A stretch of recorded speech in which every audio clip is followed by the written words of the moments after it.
Welcome to the Salmon Runs YouTube. Enjoy the video. In this video, I will explain how to use the TradingView buy-sell indicator.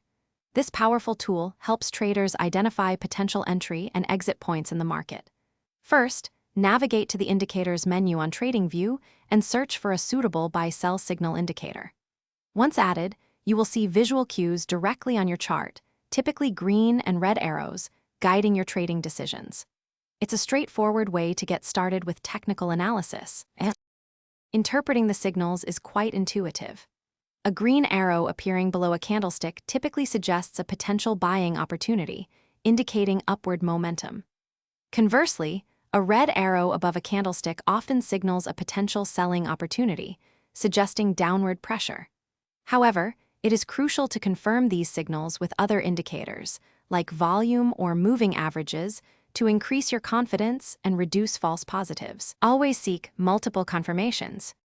Many buy-sell indicators on TradingView offer customizable settings.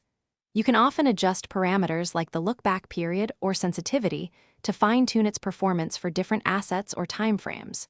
For instance, increasing the sensitivity might generate more signals, while decreasing it could filter out noise.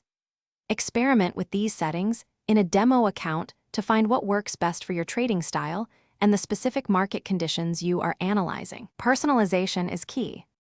While the buy-sell indicator is a valuable tool, it should never be used in isolation. Always combine its signals with other forms of analysis, such as support and resistance levels, trend lines, or fundamental analysis. Remember, no indicator is 100% accurate, and false signals can occur.